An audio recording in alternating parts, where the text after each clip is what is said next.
como preparação para o nosso encontro de hoje, cantemos o hino à casa da irmã Lina. Ó meu Deus, ó meu Senhor, abençoa nossa casa. Ela é tão pequenina, mas é a casa da irmã Lina. Nosso templo de fé, de trabalho, ó Senhor, esperando todo dia, com alegria, tua visita, teu amor. Sejam todos muito bem-vindos ao nosso encontro de hoje, quando formulamos votos para que possamos ter uma tarde muito feliz.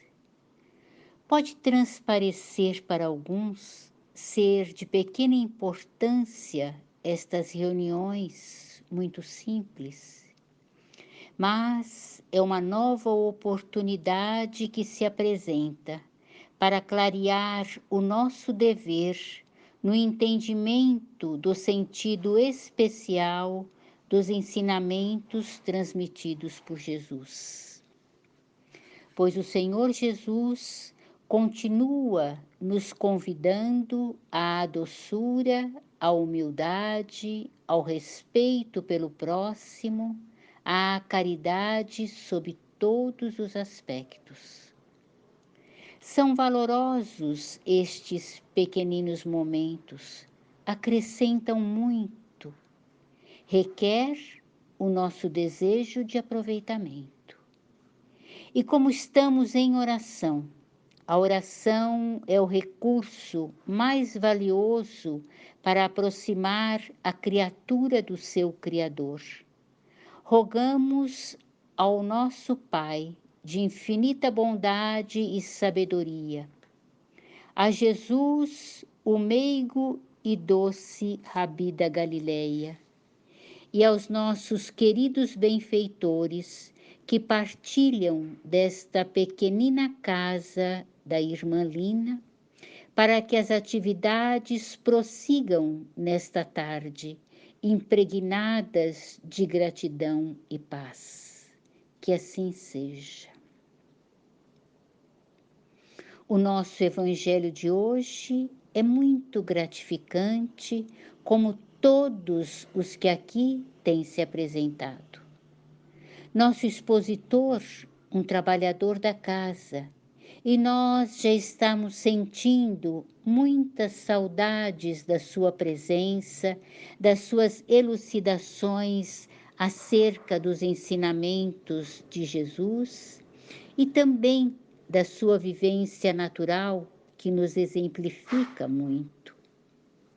Fisicamente, há algum tempo, está distante de nós, mas eu posso afirmar que a sua presença espiritual está sempre presente nos trabalhos, enviando vibrações de muito amor, de fortalecimento e de equilíbrio para todos os grupos. Preocupa-se muito com as nossas tarefas. Assim faz ser uma das colunas de sustentação da casa da irmã Lina. E como nossas atividades estão sendo realizadas à distância, hoje, para nossa alegria, é possível acompanhá-lo na explanação do Evangelho. Nosso irmão e companheiro de trabalho, Senhor Júlio. Alô, caros amigos e amigas do Centro Fraternidade Espírita Irmã Lina, aí de São Paulo. É com muito prazer que eu fui convidado pela Clarice para fazer essa palestra a vocês. O tema que eu escolhi é apropriado aos tempos que nós estamos passando. E eu intitulei como Sinal dos Tempos. E, na verdade, nós chegamos num tempo em que a humanidade necessita entrar no caminho que Jesus nos indicou. E foram diversos avisos, sinais que nos foram dados. E quem indicou esse tempo de transição foi o próprio Jesus. Ele, se nós vemos no prefácio do livro Evangelho segundo o Espiritismo, no prefácio, tem uma mensagem intitulada Tempo de Transição e assinada pelo Espírito da Verdade. Esse Espírito da Verdade, toda vez que qualquer pronunciamento tem como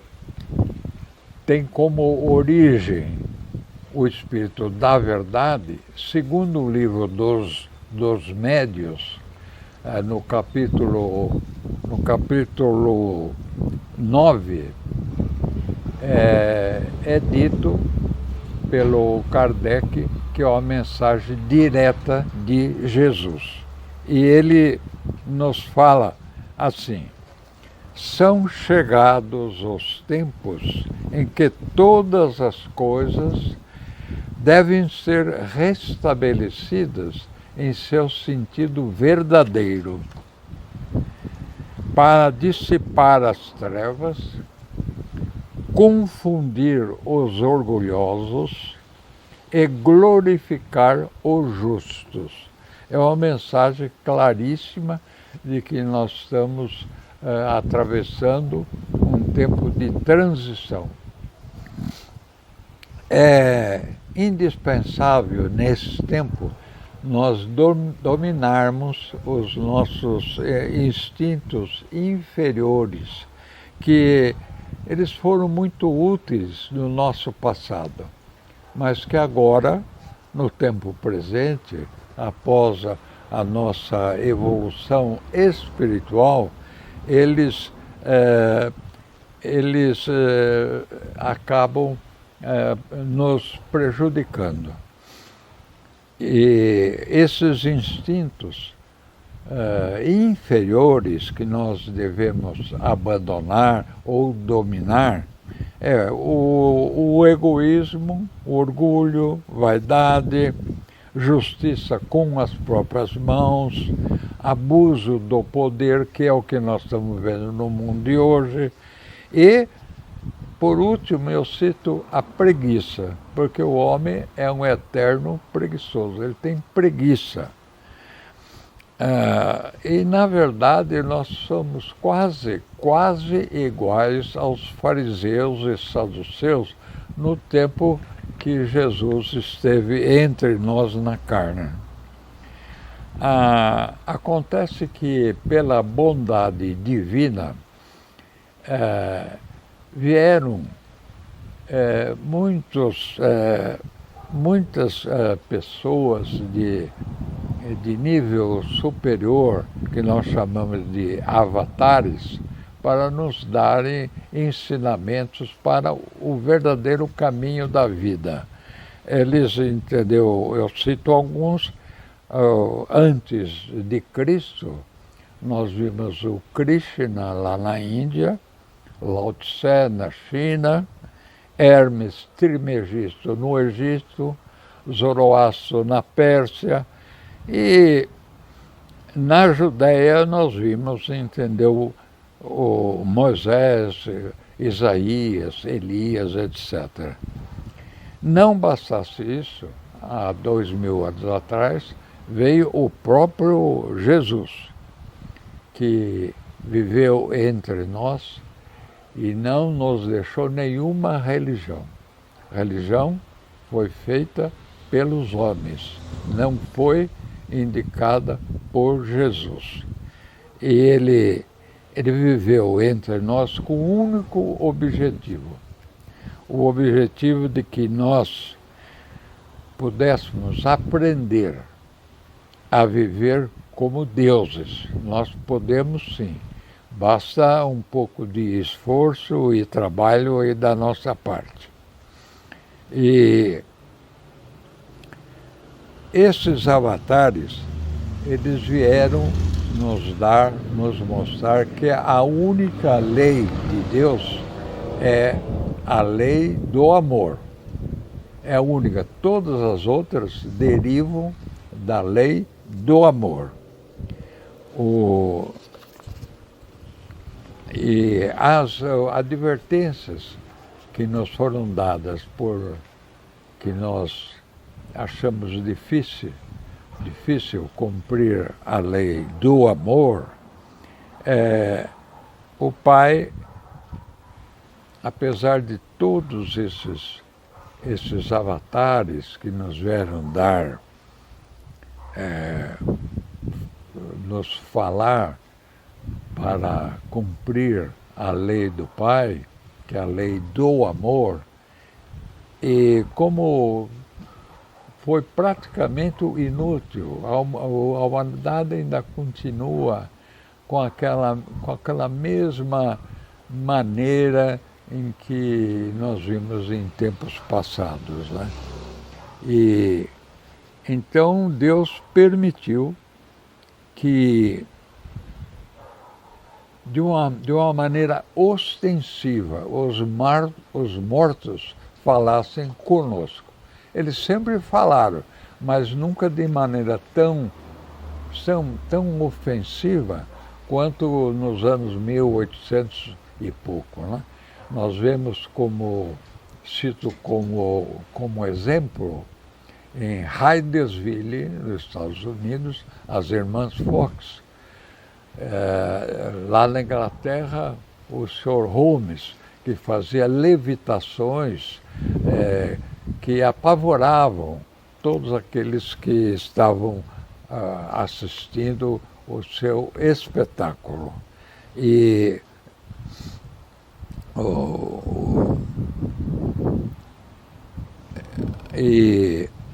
depois, em 1857, um pouco depois de Holmes e das irmãs Fox, veio o Kardec para estudar aqueles fenômenos que estavam empolgando Paris com as mesas rolantes.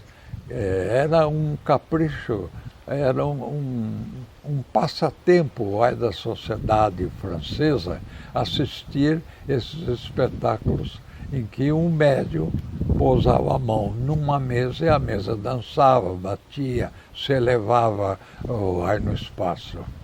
E o Kardec conseguiu decifrar as mensagens dadas por esses espíritos e nos deu 5 grandes livros. O livro dos Espíritos foi o primeiro em que dá a filosofia de vida. O livro dos Médiuns nos ensina como tratar a humildade, a mediunidade. Depois veio o Evangelho segundo o Espiritismo, que nos dá toda a moral que nós precisamos aprender. Não bastasse isso, veio o 4º livro, O Céu e o Inferno, em que ele analisa todas as mensagens dadas pelos mortos. E, por último, deu a Gênese, em que é o livro científico, em que é nos ensinado como que os espíritos falam conosco, como é que gravam essas mensagens. E explica claramente que aquilo que Jesus fazia não tinha nada de milagre, mas tinha, entendeu, uma explicação científica para cada um deles. É só ler a Gênesis que vocês vão entender isso daí. Agora, mas tudo isso não foi ainda suficiente.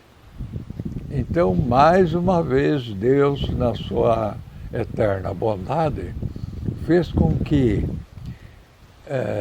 pessoas de alto gabarito aí na sociedade se interessassem pelos fenômenos espíritas. E eles se interessaram não com o mesmo fito de Kardec, que foi saber qual é a instrução dada. Esses espíritos essas pessoas de alto gabarito aí na sociedade vieram justamente para mostrar que eram falsos, que havia falsificações, que havia maldade em tudo isso daí. A gente pode citar nos Estados Unidos o juiz Edmonds, que era presidente do Superior Tribunal de Nova York. Ele se interessou, acompanhou esses fenômenos e nos deixou por escrito o que ele pensava disso. Também nos Estados Unidos, Robert Harris, ele era um professor da Universidade da Pensilvânia, que nos deixou um livro muito interessante chamado Experiências e Investigações sobre Manifestações Espíritas. Não bastasse isso, na Alemanha, o astrônomo Zollner, que era professor de universidade, na Itália, o professor Chiaia e o professor Lombroso.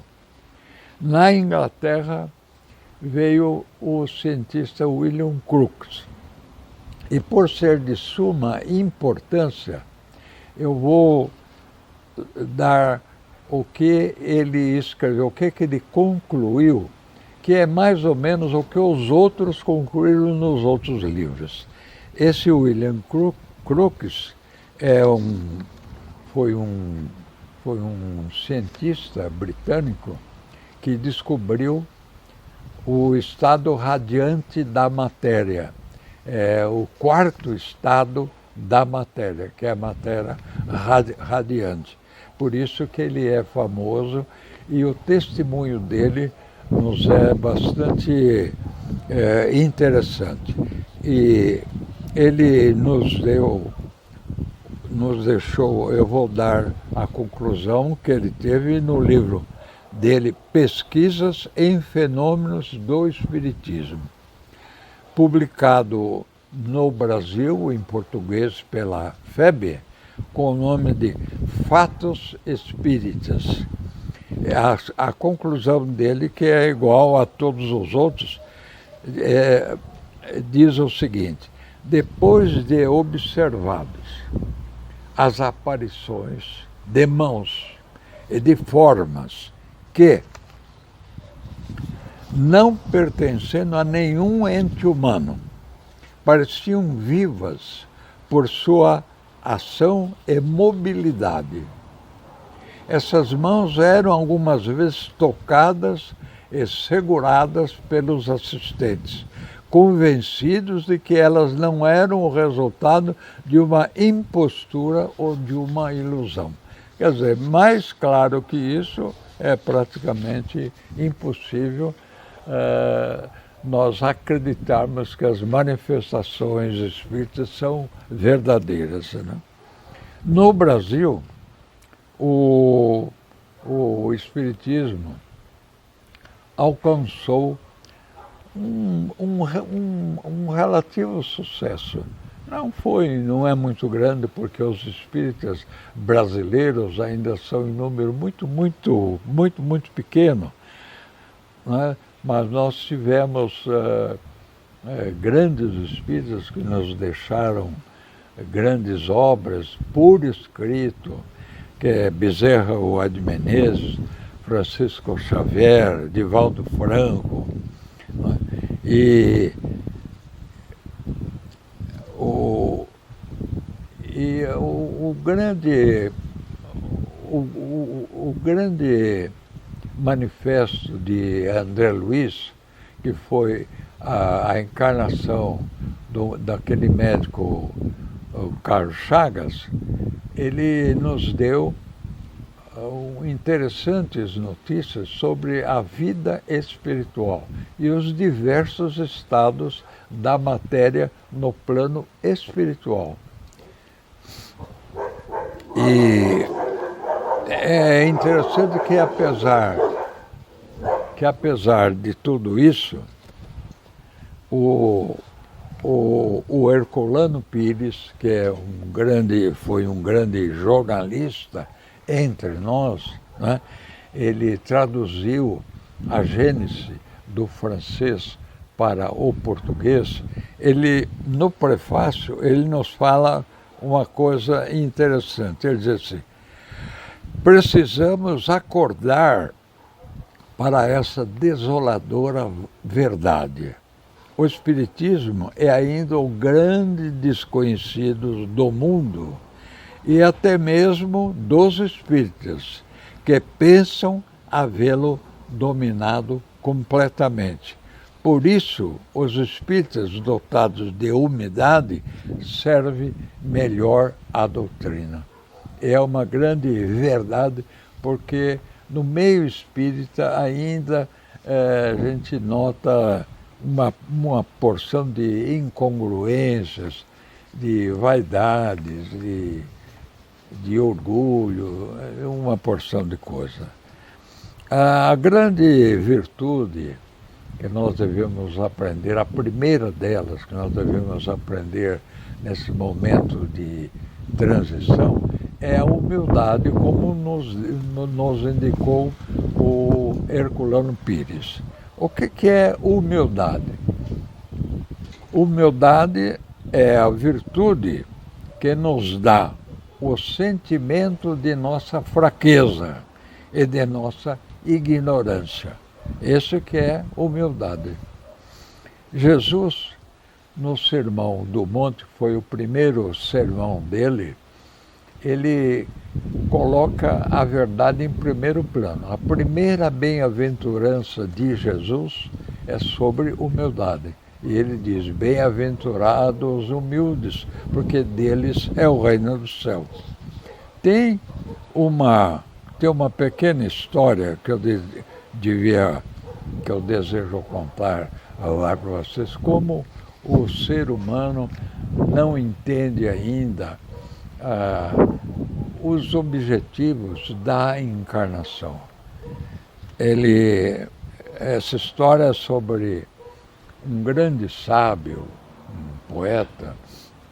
Ele foi ao campo e viu numa área bem cultivada, cheia de trigo, né, com aquelas espigas florescendo, e disse para o agricultor, ele disse assim: que bela gleba Deus lhe ofereceu. E o agricultor respondeu a ele: o senhor necessitava ver como era antes, quando Deus cuidava dela sozinho.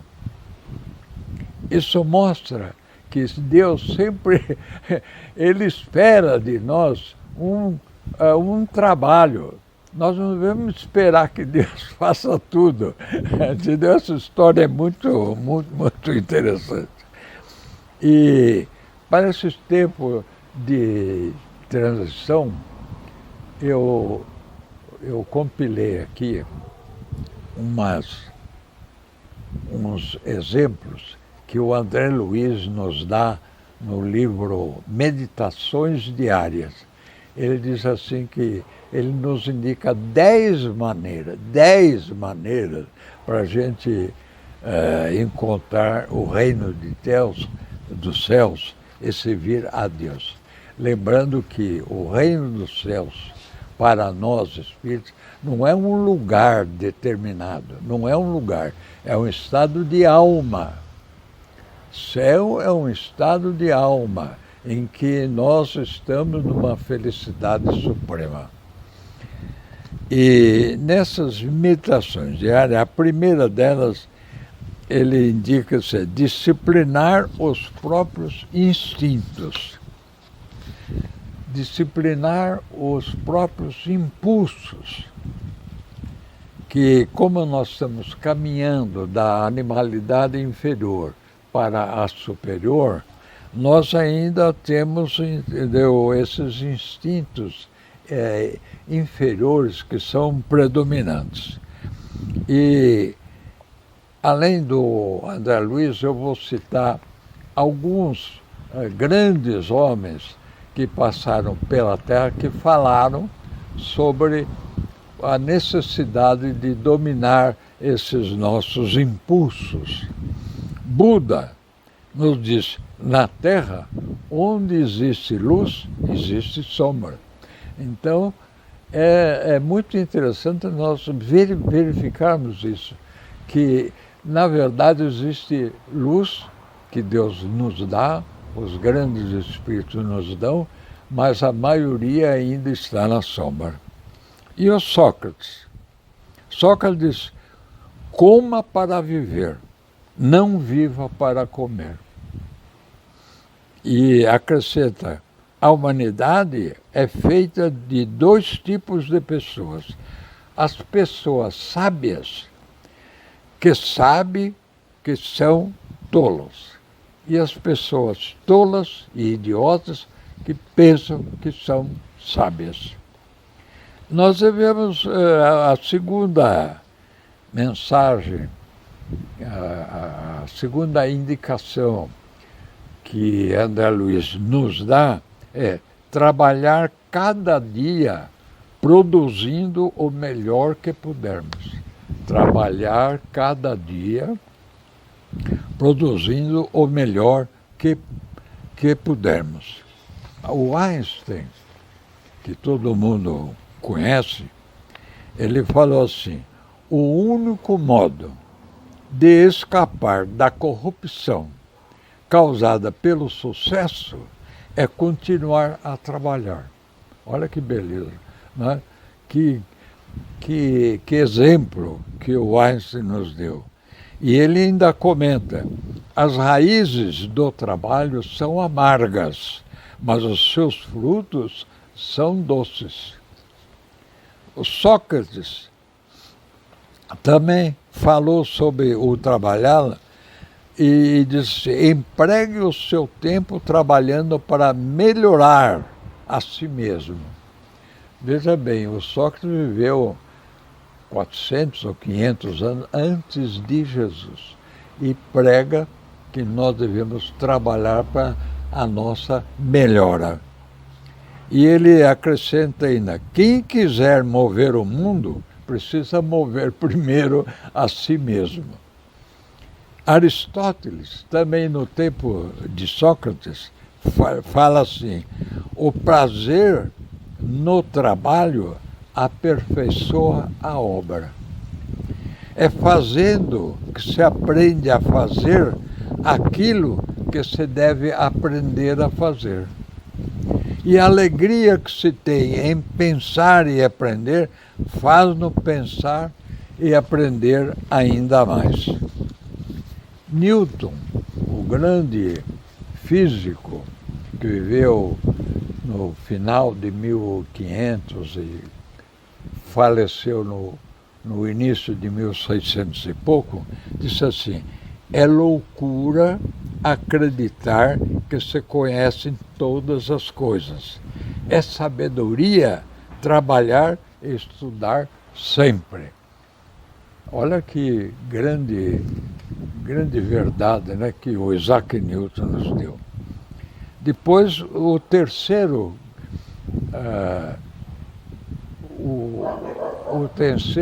a terceira maneira de nós aprendermos a entrar no céu, o André Luiz fala assim, atender aos bons conselhos que traçamos para os outros. E, na verdade, nós gostamos muito de dar conselhos, né? Eu mesmo estou dando conselhos aqui para vocês. Mas eu vou citar um dito que nos foi deixado por um grande filósofo grego, Tales de Mileto. Viveu mais ou menos uns 500 anos antes de Jesus. Perguntaram ao Tales, o que é mais difícil? Ele respondeu, conhecer a si mesmo. E o que é mais fácil? Dar conselho. Tales ele era meio brincalhão, né, o Tales, né? E vamos passar, devido ao tempo, eu não posso estar detalhando muito, para o quarto aconselhamento que André Luiz nos dá. Aceitar sem revolta a crítica e a reprovação. E acertar sem revolta. E, na verdade, quando nós somos criticados, né, a gente se enfurece, não é? Mas a grande verdade é que os nossos amigos nos bajulam sempre, mas os inimigos é que falam a verdade sobre os nossos procedimentos, né? E vamos para o quinto aconselhamento de André Luiz. Perdoar as faltas alheias, sem desculpar as nossas. Perdoar as faltas alheias, sem desculpar as nossas. O grande exemplo que eu cito é de Jesus, que foi preso numa quinta-feira à noite, passou toda a noite apanhando, tomando gusparada na cara e, entendeu? Ao amanhecer, depois de todos esses maltratos, ele foi ter com Pilatos, que decretou a morte dele, e na cruz, a última palavra dele, Pai, perdoai aqueles que fizeram isso comigo, porque eles não sabem o que fazem. Eles não sabem o que fazem.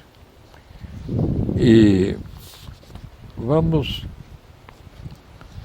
passar para o sexto aconselhamento dado para nós. Evitar as conversas inúteis. Evitar as conversas inúteis. E isso aí, todo mundo sabe que nós vamos evitar, mas a turma gosta muito de falar mal dos outros. O objetivo de qualquer conversa é crítica, é criticar. E nós vemos, entendeu? Eu vou só citar um exemplo. Tem diversos, né, que eu podia ficar aqui falando por 1 hora até sobre o evitar conversas inúteis. Naquela grande mensagem que Paulo nos deu na Epístola aos Coríntios, ele nos fala assim no capítulo 15, não vos deixeis enganar, más conversações corrompem os bons costumes e perturbam o sistema emocional e provoca distúrbios variados nos organismos físico e psíquico a quem as cultivam. Olha que exemplo, né? Paulo, isso aí foi há 2000 anos atrás, ele já falava, entendeu, sobre o mal das conversações inúteis. O sétimo aconselhamento é receber no sofrimento o processo de nossa educação. Ninguém gosta de sofrer, mas, na verdade, o sofrimento é uma das leis da evolução, porque o homem somente aprende apanhando. Como nós devemos entender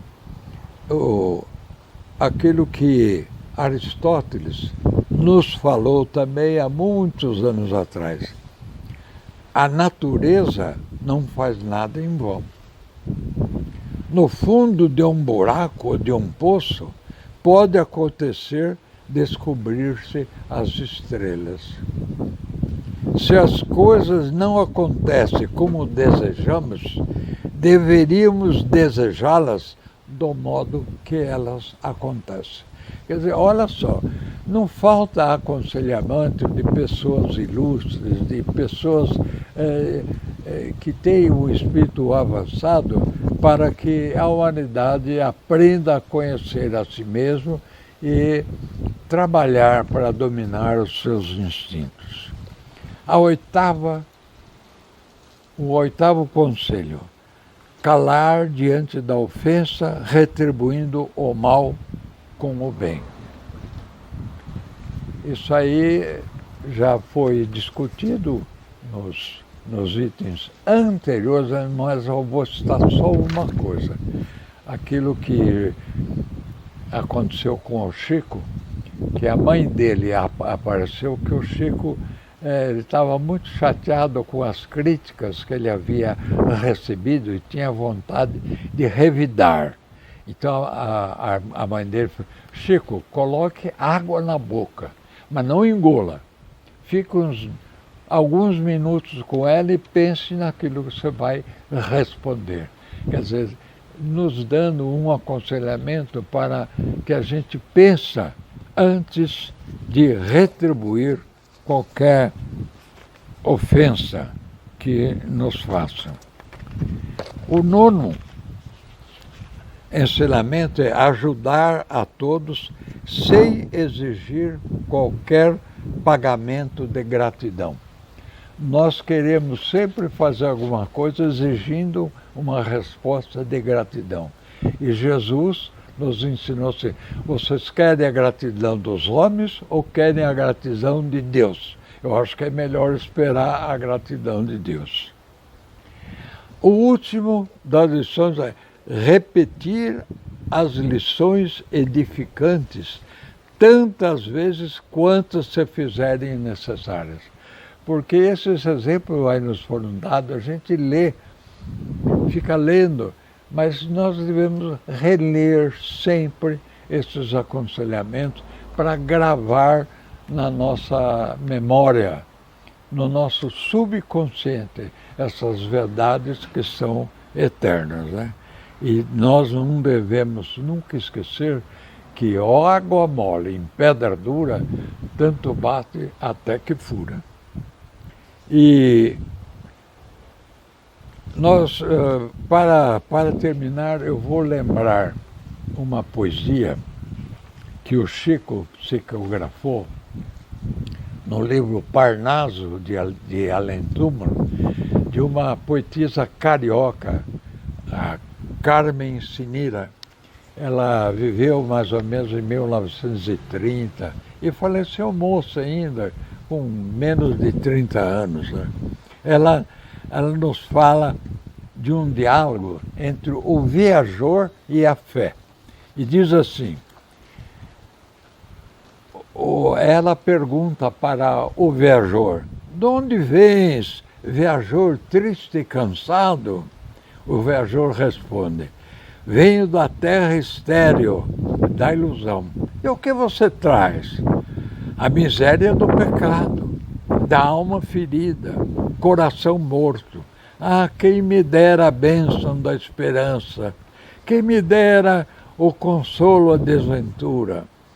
E a fé generosa, humilde e mansa, deu-lhe um abraço e falou-lhe com doçura: venha ao mestre que ampara os pobrezinhos, esclarece e conforta os sofredores, pois com o mundo uma flor tem 1000 espinhos, mas com Jesus um espinho tem 1000 flores. Que coisa mais linda, né? Essa poesia que essa Carmen Sinira nos convida para nós entrarmos no caminho do céu. Para terminar, que já está nos momentos finais, eu indico que nós devemos procurar incessantemente enfrentar as tempestades que a vida nos oferece, principalmente essa que está havendo agora com a pandemia do coronavírus. Aproveite esses instantes que vocês estão em casa, que não possam trabalhar fora, para pensar na vida, estudar sempre para ver se a hora que Deus os chamarem para a vida espiritual, vocês vão para lugares melhores que o umbral. E vamos então orar, pedindo a Deus, nosso Pai, que nos abençoe. E vamos pedir a Ele que nos conceda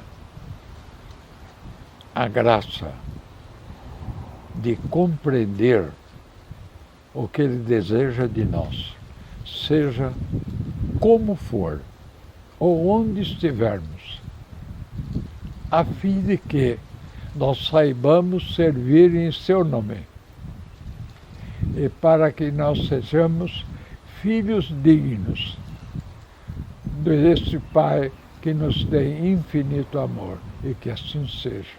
Boa tarde a todos. Deixamos nosso abraço afetuoso ao Senhor Júlio. Agradecemos a participação de todos.